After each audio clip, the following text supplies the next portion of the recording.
Corona संकट के बीच अब भारतीय रेलवे ने बड़ा ऐलान कर दिया है। आपको बता दें कि यात्रियों के लिए अब सुविधा के साथ साथ बड़ा ऐलान किया गया है। ऐसे में मामले बढ़ रहे हैं, तो ऐसे में भारतीय रेलवे ने कई स्पेशल ट्रेनें चलाई थी, लेकिन अब कई ट्रेनों को रेलवे द्वारा रद्द किया जा रहा है। और यहाँ पूर्व मध्य रेलवे से यात्रियों की संख्या में निरंतर कमी और कोरोना संक्रमण के बढ़ते प्रसार को देखते हुए वर्तमान में पूर्व मध्य रेल क्षेत्राधिकार में चलाई जा रही 23 जोड़ी पैसेंजर स्पेशल ट्रेनों का परिचालन 29 अप्रैल 2021 से अगले आदेश तक के लिए रद्द कर दिया गया है। तो यहाँ ये बड़ा फैसला लिया गया है। पूर्व मध्य रेलवे के मुताबिक मुख्य जनसंपर्क अधिकारी राजेश कुमार ने बताया कि यात्रियों की कमी के चलते कई ट्रेनों को रद्द किया जा रहा है और साथ ही रेलवे ने कई स्पेशल ट्रेनें चलाने का बड़ा फैसला किया है। यहाँ नई दिल्ली से उत्तर रेलवे कई समर स्पेशल ट्रेनों का संचालन कर रहा है और इनमें से कुछ ट्रेनों का संचालन 27 अप्रैल से किया जाएगा।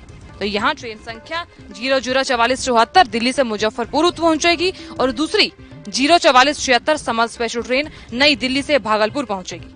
कैमरामैन हरपाल के साथ साधना बत्रा, ANB न्यूज। बढ़ते कोरोना के मामलों को देखते हुए चुनाव आयोग ने बेहद अहम फैसला लिया है। दरअसल विधानसभा चुनावों के नतीजे आने पर जो जश्न मनाया जाता है, उस पर चुनाव आयोग ने अब प्रतिबंध लगा दिया है। आपको बता दें, बीते दिनों 5 राज्यों में विधानसभा चुनाव हुए, जिसमें पश्चिम बंगाल, केरल, तमिलनाडु, असम और पुडुचेरी राज्य शामिल है। पश्चिम बंगाल में 8 राज्य में चुनाव होने थे, जिसमें अंतिम चरण का चुनाव अभी बाकी है, जो कि 29 अप्रैल को होना है। इन सभी 5 राज्यों के जो चुनाव के नतीजे हैं वो 2 मई को घोषित किए जाएंगे। नतीजे आने के बाद तमाम पार्टी के कार्यकर्ता और पार्टी नेता जो है कार्यालयों पे जश्न मनाते हैं, जिस पर चुनाव आयोग ने अब प्रतिबंध लगा दिया है। आपको बता दें, देश में कोरोना के मामले बड़े तेजी से बढ़ते जा रहे हैं, जिसके बाद चुनाव आयोग को इस बात का जिम्मेदार ठहराया जा रहा है, जिस कारण अब चुनाव आयोग ने सख्ती बरत दी है और नतीजों पे होने वाले जश्न पर रोक लगा दी है। ANB के लिए अदिति विश्वकर्मा की रिपोर्ट। देश कोरोना संक्रमण के भयंकर संकट से जूझ रहा है। यहाँ हर तरफ संक्रमण की दूसरी लहर से हाहाकार मचा हुआ है, लेकिन संक्रमण के इस महायुद्ध में भारत अकेला नहीं है। भारत को संकट की स्थिति से बाहर निकालने के लिए कई देश व नामी हस्तियां आगे आ रही हैं और इसी कड़ी में अमेरिका के शीर्ष 40 कंपनियों के मुख्य अधिकारियों ने भी मदद का हाथ बढ़ाते हुए एकजुटता का बड़ा उदाहरण पेश किया है। बता दें कि मदद का हाथ बढ़ाते हुए एकजुटता का उदाहरण पेश करने के साथ ही साथ इन 40 कंपनियों के CEO ने एक वैश्विक टास्क फोर्स बनाई है, ताकि वे भारत की मदद के लिए संसाधन जुटा सकें।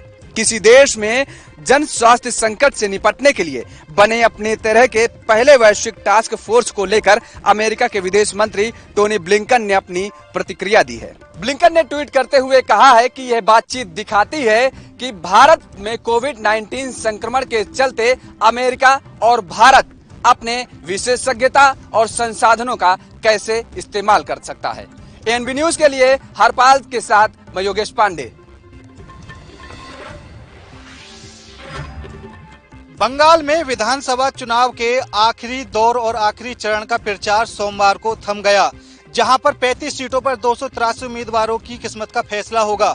जहां एक तरफ ममता बनर्जी हैट्रिक लगाने की पूरी कोशिश कर रही हैं, तो वहीं बीजेपी की टीम भी कहीं ना कहीं कमल खिलाने की कोशिश कर रही है। बीजेपी की तरफ से PM मोदी ने जहां 20 रैलियों को संबोधित किया, तो वहीं अमित शाह ने 70 रैलियों को संबोधित किया, तो वहीं नरेंद्र मोदी ने 20 सभाओं को संबोधित किया। बात करें TMC की, तो ममता बनर्जी ने TMC उम्मीदवारों के लिए लगभग 150 रैलियां की, लेकिन कोरोना के बढ़ते प्रकोप को देखते हुए हाई कोर्ट ने 72 घंटे पहले ही रोक लगाने का फैसला किया। अब जहां पहले राहुल गांधी ने अपनी सारी रैलियों को स्थगित कर दिया था, उसके बाद नरेंद्र मोदी और TMC की तरफ से ममता बनर्जी ने भी रैलियों को स्थगित कर दिया था। कहीं ना कहीं वर्चुअल रैली की बात निकलकर सामने आई थी। अब देखने वाली बात यह होगी, 2 मई को नतीजे आने वाले हैं और वहां पर भी हाई कोर्ट ने जश्न पर रोक लगा दी है। किसी तरह का कोई जश्न नहीं होगा। बंगाल चुनाव के आखिरी दौर में कोरोना संक्रमण का असर, उससे जुड़े हुए वादे हावी रहे। एक और जहां ममता बनर्जी केंद्र को कोरोना की दूसरी लहर के लिए जिम्मेदार ठहराती नजर आई, तो उन्होंने ये वादा भी किया कि अगर TMC की सरकार आएगी तो बंगाल के लोगों का मुफ्त में टीकाकरण किया जाएगा। वैक्सीन को लेकर ममता बनर्जी ने PM मोदी को 2 बार पत्र लिखा। वहीं बीजेपी ने भी मुफ्त वैक्सीनेशन का वादा किया है। इस तरह से कोरोना के मुद्दे पर ममता ने केंद्र पर जमकर हमले किए, तो बीजेपी ने भी उन्हें निशाने पर लिया। वहीं बीजेपी प्रदेश अध्यक्ष दिलीप घोष, शुभेंदु अधिकारी और मिथुन चक्रवर्ती की रैलियां लगातार चलती रहीं, लेकिन उन्होंने अपनी रैलियों में लगातार एक बात बोली कि हमारी रैलियों में 500 से अधिक लोग नहीं आ रहे हैं और ज्यादातर रैलियां वर्चुअल हो रही हैं। लेकिन टीएमसी की तरफ से फिर भी आरोप लगाए जा रहे हैं कि उन्होंने अपनी रैलियों में ज्यादा भीड़ इकट्ठी की है और कहीं ना कहीं कोरोना संक्रमण को बढ़ाने में बीजेपी का हाथ है। मैं कैमरामैन हरपाल सिंह के साथ पुष्पेंद्र चौधरी, एएनवी न्यूज, सरहिंद।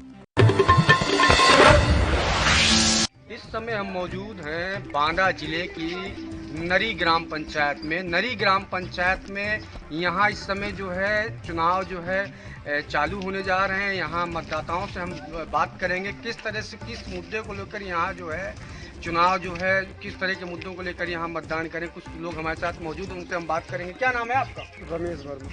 तो ये बताइए कि जो है ग्राम पंचायत के मतदान है, किस मुद्दे को लेकर मतदान करेंगे आप? अब जो गांव का विकास करवाएगा उसी का मतदान किया जाएगा, उसी को बनाया जाएगा। और हमारे साथ कुछ लोग मौजूद हैं, उनसे ही बात करेंगे। हाँ। क्या आप ये बताइए, आपको कॉलोनी मिली है कि नहीं मिली है? जी मिली है। इन 5 सालों में कॉलोनी मिली है आपको? और आप बताएं भी, आपको कॉलोनी मिली है कि नहीं मिली है? यदि जब से ग्राम पंचायत का योजना चली प्रधानों की, तब कोई कॉलोनी न लेकर कोई विकास नहीं रहा। आज तक जब से ये स्टाफ हुआ प्रधानों का, देखा आपने यहाँ जो है साफ तौर पर दिख रहा है कि ग्राम पंचायत में जो है 5 साल हो गए और लोगों को यहाँ कॉलोनी नहीं मिली। मैं रोहित सिंह, कैमरा पर्सन रोहित सिंह के साथ देवानंद सिंह, एएनवी न्यूज। दिल्ली के अंदर लगातार कहीं ना कहीं अस्पतालों के अंदर ऑक्सीजन की कमी हो रही थी और ऑक्सीजन की कमी को पूरा करने के लिए दिल्ली सरकार भी जद्दोजहद करती नजर आ रही थी। मगर जिस तरीके से दिल्ली सरकार ने केंद्र सरकार से गुहार लगाई कि केंद्र सरकार उनकी मदद करे, मगर कहीं ना कहीं केंद्र सरकार की तरफ से जितनी मदद होनी चाहिए थी उतनी मदद नहीं मिली, जिसका खामियाजा कह सकते हैं जनता को भुगतना पड़ा। क्योंकि जो अस्पतालों के अंदर मरीज थे उनके परिजनों और उनको भुगतना पड़ा, क्योंकि अस्पतालों की तरफ से बार बार कहा जा रहा था कि ऑक्सीजन नहीं है, बेड नहीं है। मगर अब दिल्ली सरकार के पास थोड़ी बहुत राहत की सांस जरूर मिली है, क्योंकि जिस तरीके से अब केंद्र सरकार की तरफ से ऑक्सीजन एक्सप्रेस वे कहीं ना कहीं पहुंची है, तो कहीं ना कहीं ऑक्सीजन एक्सप्रेस वे की जो पहुंची है उससे कहीं ना कहीं राहत मिलेगी और लगातार कहीं ना कहीं कोशिश की जाएगी कि अस्पतालों के अंदर ऑक्सीजन की कमी ना हो सके। मगर दिल्ली सरकार अब इसको मद्देनजर रखते हुए दिल्ली के अस्पतालों के अंदर ऑक्सीजन प्लांट लगाएगी और ऑक्सीजन प्लांट के साथ साथ वो ऑक्सीजन प्लांट लगभग 1 महीने के अंदर पूरा करने की टारगेट रखा गया है। मगर देखना होगा 1 महीने से पहले के जो समय है, यानी कि अस्पतालों के अंदर जो स्थिति है वो कहीं ना कहीं सामान्य करनी होगी। उसके लिए जनता का भी सहयोग चाहिए और दोनों सरकारों को, यानी कि राज्य सरकार और केंद्र सरकार को मिलकर काम करना होगा। मगर देखना है क्या राजनीति के अलावा भी कुछ किया जा सकता है, क्योंकि जिस तरीके से राज्य सरकार और केंद्र सरकार एक दूसरे के ऊपर आरोप लगा रही है और कहीं ना कहीं हाई कोर्ट की तरफ से भी फटकार लगाई जा चुकी है कि दोनों ही सरकारें मिलकर काम करें। क्योंकि जिस तरीके से दिल्ली सरकार के पास ना तो ऑक्सीजन के टैंकर हैं और ना ही ऑक्सीजन प्लांट है, तो कहीं ना कहीं केंद्र सरकार को मदद करनी चाहिए थी। मगर जिस तरीके से केंद्र सरकार की तरफ से मदद दी तो जरूर गई है, मगर वो लेट दी गई है, यानी कि देर से दी गई है और उसका खामियाजा जनता को भुगतना पड़ा। और कहीं ना कहीं राहत वाली सांस यही जरूर होगी कि जिस तरीके से कोरोना की जो रफ्तार है वो थोड़ी सी सामान्य जरूर हुई है, क्योंकि अभी भी पिछले 24 घंटे के अंदर 20,000 से ज्यादा के आंकड़े आ चुके हैं और लगभग 380 लोगों की मौत हो चुकी है। मगर देखना है कि अस्पतालों की स्थिति को सामान्य करने के लिए राज्य सरकार और केंद्र सरकार कितना एक दूसरे का सहयोग देती है। जब तक वे एक दूसरे का सहयोग नहीं देंगी और मिलकर काम नहीं करेंगी तो स्थिति को सामान्य करने के लिए दोनों ही जद्दोजहद करती नजर आएंगी। मगर जिस तरीके से लगातार कोशिश की जा रही है दोनों ही सरकारों की तरफ द्वारा, से साफ जाहिर है कहीं ना कहीं कोरोना की रफ्तार को रोकने की कोशिश की जा रही है। कैमरा पर्सन इरफान खान के साथ राजीव कुमार तिवारी, एनबीटी दिल्ली। जालौन में हत्या जैसे जघन्य अपराधों का गिराफ बढ़ता ही जा रहा है। तो वहीं आपको बता दें कि जालौन में गोहन थाना क्षेत्र के नावर में प्रत्याशी और समर्थकों के बीच खूनी संघर्ष देखने को मिला, जहां वोट देने से मना करने पर एक मतदाता पर दूसरे पक्ष के समर्थकों ने धारदार हथियार से उसे घायल कर दिए, जहां अस्पताल ले जाते समय घायल की मौत हो गई। इस घटना के बाद गांव में तनाव का माहौल हो गया। सूचना मिलती ही पुलिस मौके पर पहुंची मामले की जांच में जुट गई है। साथ ही हमलावरों के खिलाफ मुकदमा दर्ज कर कार्रवाई शुरू कर दी है। इस मामले में पुलिस ने मामला दर्ज कर लिया है। साथ ही अपर पुलिस अधीक्षक राकेश सिंह का कहना है कि आरोपियों की गिरफ्तारी के लिए प्रयास किया जा रहा है। गोहन में 2 पक्षों में विवाद हो गया था, मारपीट हो गई थी और एक व्यक्ति के सर में गंभीर चोट आ गई थी। इलाज के दौरान आज उसकी मृत्यु हो गई है। उचित धाराओं में अभियोग पंजीकृत कर लिया गया है। 100 का पंचनामा भर के पीएम के लिए भेजा जा चुका है और तफ्तीश करके आगे वैधानिक कार्रवाई की जाएगी। मौके पर शांति व्यवस्था की कोई समस्या नहीं है, स्थिति सामान्य है। साथ ही गांव में स्थिति सामान्य है, लाइन ऑर्डर की कोई समस्या नहीं है। ANB news Mayank Rajput, Jalaun. देश में कोरोना जो है बढ़ रहा है और खासकर यूपी में जो है, लेकिन पंचायत चुनाव में कोरोना काल की जो प्रोटोकॉल है उसकी जमकर धज्जियां उड़ाई जा रही है। पंचायत चुनाव के प्रत्याशियों के द्वारा यहाँ देखने को मिला कुशीनगर जनपद के रामकोला थाना क्षेत्र के चंदरपुर गांव में। यहाँ जो है प्रधान प्रत्याशी द्वारा बाइक रैली तो कहीं भीड़ इकट्ठा कर हुजूम निकाला जा रहा है, वहीं जान जोखिम में डाल लोगों को जो है भीड़ इकट्ठा करना प्रोटोकॉल के नियमों का जो है साफ तौर से धज्जियां उड़ाते हुए वीडियो में आप देख सकते हैं। अब देखना यह है कि प्रशासन पंचायत चुनाव को लेकर किस तरह की तैयारियां कर इन जो है भीड़ इकट्ठा करने वाले प्रत्याशियों पे क्या कार्रवाई करता है। कैमरामैन ईश्वर चंद के साथ Govind Patel, ANB news, Kushinagar.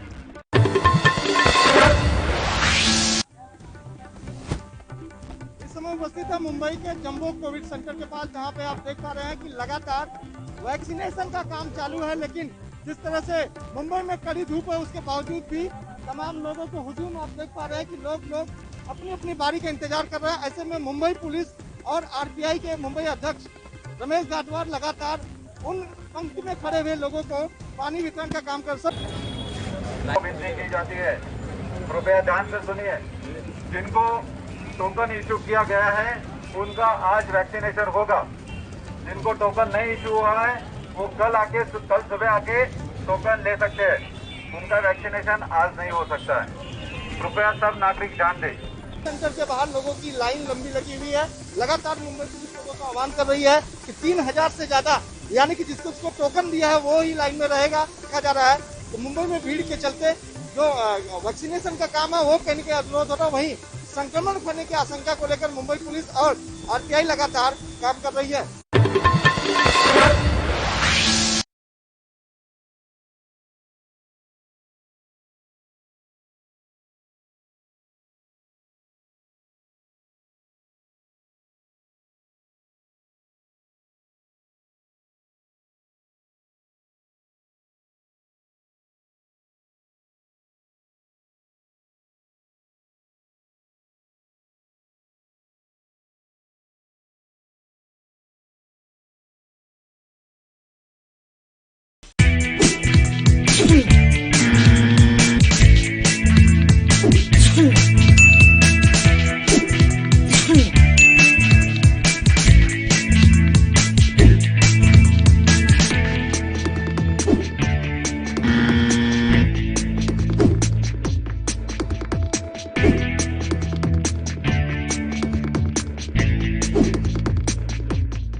ANB news ने ठाना है, कोरोना को हराना है।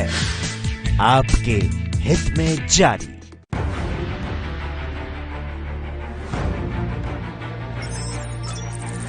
खबर चाहे सियासत की हो या सरकार की, खबर चाहे भ्रष्टाचार की हो या गुनहगार की,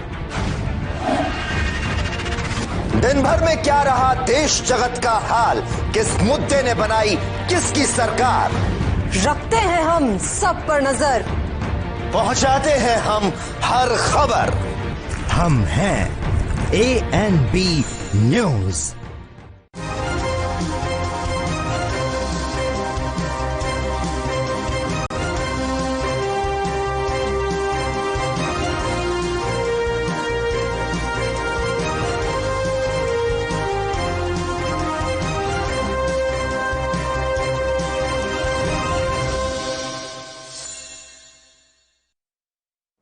क्या आप दुबले पतले कमजोर हैं, आपकी सेहत नहीं बनती? भूख कम लगती है, वजन नहीं बढ़ता? दरअसल मेन बात खाना पीना खाना नहीं है, मेन बात है खाया पिया लगना। और अगर खाया पिया लगेगा ही नहीं तो सेहत बनेगी कैसे? इसलिए हमारी संस्था सन्यासी आयुर्वेदा ने एक ऐसी दवा बनाई है जो कि आपके पाचन तंत्र को, आपके लीवर सिस्टम को ठीक करने का काम करती है, ताकि आप जो भी खाएं उसका पूरे का पूरा निचोड़ आपके शरीर को लगे, आपकी भूख बढ़े, खाया पिया सही से लगे, नया खून बने, हड्डियों में जान आए, वजन बढ़े, ताकत बढ़े, चेहरे पर नूर आए और आप मोटे तगड़े खूबसूरत पर्सनैलिटी के मालिक बन जाएं। यह दवा पूरी तरह से आयुर्वेदिक होती है। इसका शरीर पर कोई भी साइड इफेक्ट, कोई भी नुकसान या दुष्प्रभाव नहीं होता।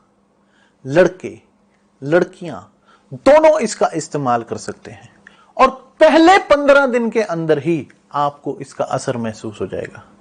सिर्फ 650 रुपए की पूरे 1 महीने की दवा होती है और आप इसे घर बैठे 01145454545 पर फोन करके दवा मंगवा।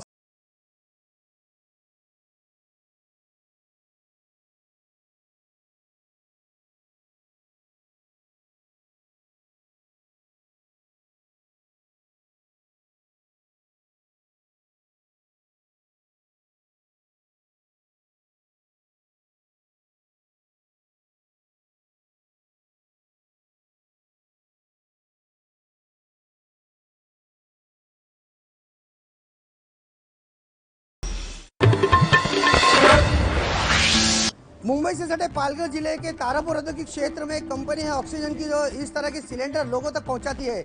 यहाँ पे जो मरीज आते हैं, जो मरीज के रिश्तेदार आते हैं, यहाँ पे प्रिस्क्रिप्शन लेके आना अनिवार्य है। और इसी के तहत यहाँ की कंपनी ने एक दायरा बना रखा है कि जो अत्यंत गरीब है, जो काफ़ी गरीब है, उसको निःशुल्क में सिलेंडर देते हैं। जो मध्यम वर्गीय है उसको 300 रुपये में, और जो अच्छा खासा है, जो मतलब पैसे दे सकता है, उसको 500 रुपये में सिलेंडर देते हैं। जिसमें कि कंपनी का कहना है कि वो कोई भी तरीके का मुनाफा नहीं कमा रही है। उनका कहना ऐसा है कि वो सिलेंडर जो दे रही है सेवाभावी तौर पे दे रही है, और पालघर जिले में जहाँ भी उन्हें सिलेंडर की जरूरत है वो यहाँ से सिलेंडर पहुँचा देते हैं।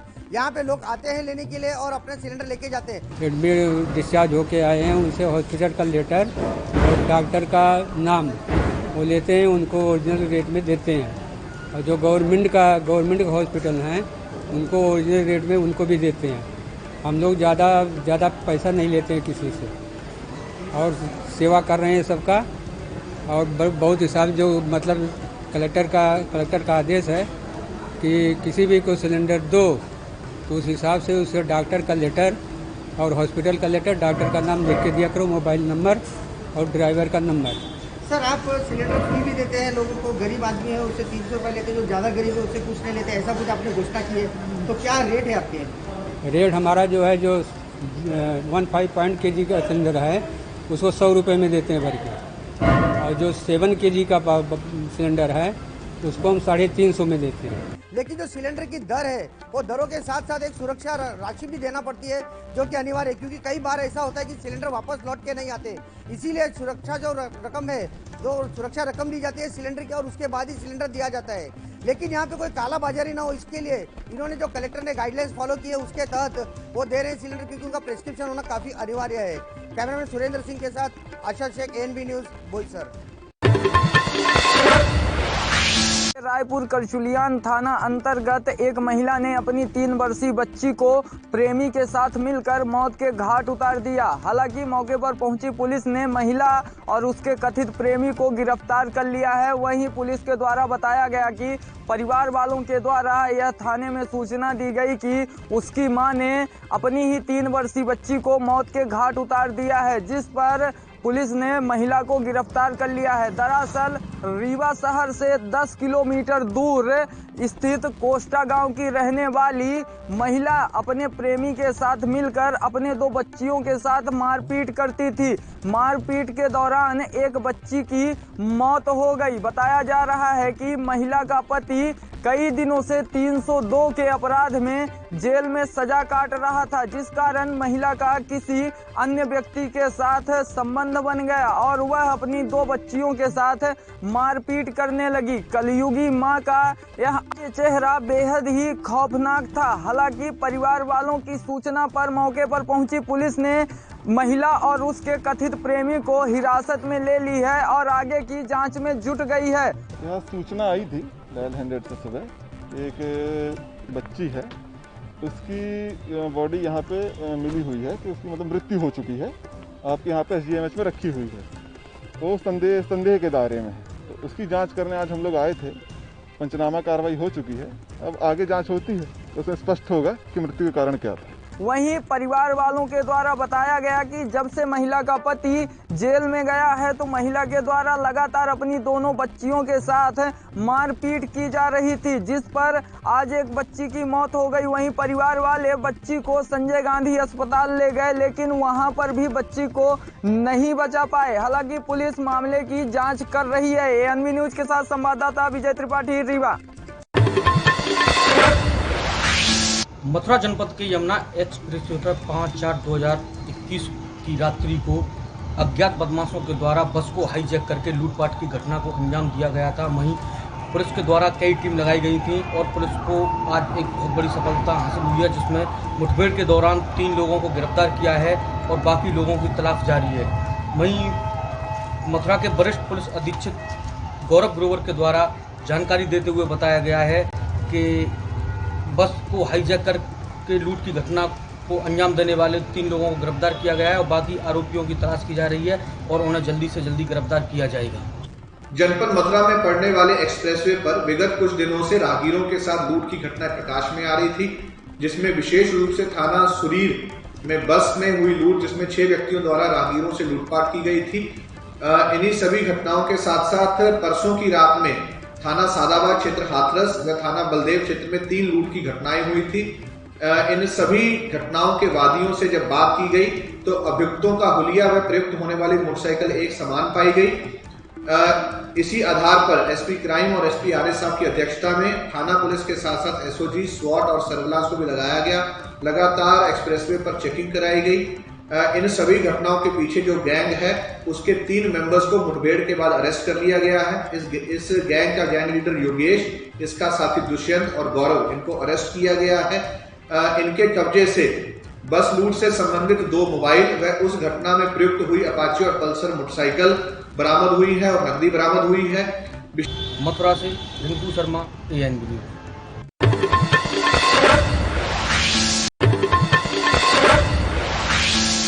सरकारी ट्रामा सेंटर में ऑक्सीजन न मिलने के बीच दलाल हुए सक्रिय।